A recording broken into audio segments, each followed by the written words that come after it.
Hello, this is Roger Shouse, and this is Jumpstart Rewind. This is part of our Heaven Bound podcast family. Jumpstart number 2708, first written October 30th, year 2020. Proverbs 16, verse 27. A worthless man digs up evil, while his words are like a scorching fire.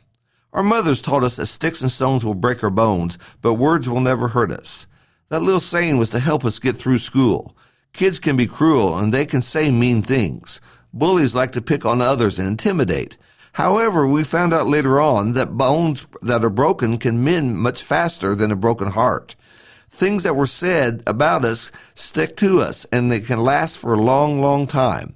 And we can be reminded of those things. As we become adults, we put aside mom's saying, but we sure found out that people can be mean. Co-workers can belittle, gossip, and just be cruel. Even among brethren, some can be just judgmental and critical and condescending. Some leave worship services worse than when they first came in. Some dread going to worship, fearing that they have to face and hear the stuff that should never be said. Hurt feelings. It happens. It happens all the time.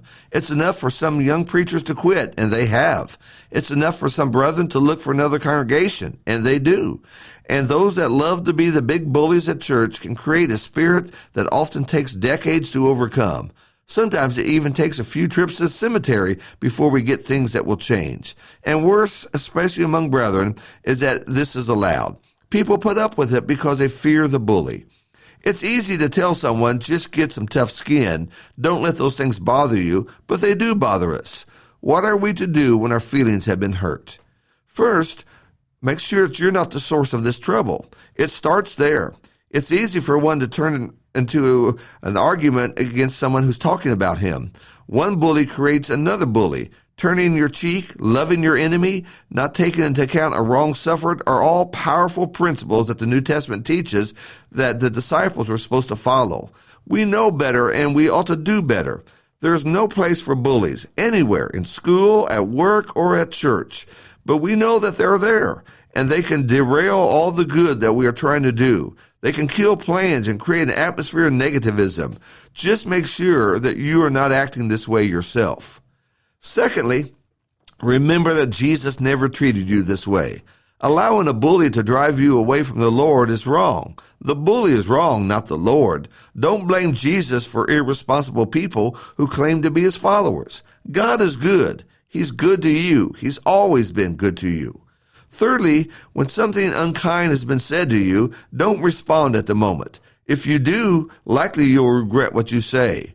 Anger is a natural reaction that only makes things get worse. Go home, cool down, think it out, pray it out. Maybe in a backward and offensive way what was said was true. Maybe you need to do some adjusting in your attitude and your behavior. There is a possibility that the person was wrong. They may be jealous. They may have a motive to hurt you somehow. They may simply just not like you. You know where you are with things. As long as the Lord is pleased with you, it doesn't matter. He may not like you. That's the bully's problem. You continue to do what's right, and you can continue to do what pleases the Lord. Fourth, it likely won't do you much good, but try to talk to the bully. Don't do it before a crowd, one-on-one, and set up a time to do that. You may find out that he never intended to be hurtful. If he has a heart, he may apologize, and you may have won a new friend. If not, you have tried to make matters right. Put some distance between you and him. If it continues, then it may be necessary to take it to the shepherds and get them involved. The current culture we now live in allows a person to be offensive, crude, and hurtful until the lines are crossed, and then a simple "I'm sorry" is supposed to take care of everything. That may be the culture we live in, but as disciples, we must walk according to Jesus and not modern culture. Many a visitor to worship has been run off by offhanded comments that should never have been said. The golden rule ought to come before our minds before we say anything. The scorching fire from our passage will burn shrubs and trees and even houses. It will not pay attention to the value of things or how destructive it is. A scorching fire may be put out quickly, but the damage left may take a long time to recover. And with a scorching fire, resources and attention must be poured that way, and other things tend to stop. The Corinthians had trouble with these things. So heated were they that lawsuits were being drawn up. The joyful book of Philippians reminds us of two sisters that Paul named that he told them to live in harmony. Get along with each other, we would say. We can push the limits of our relationships and even strain them to nearly breaking point. Understanding that someone may be different than I am, yet pleasing the Lord, is something to remember.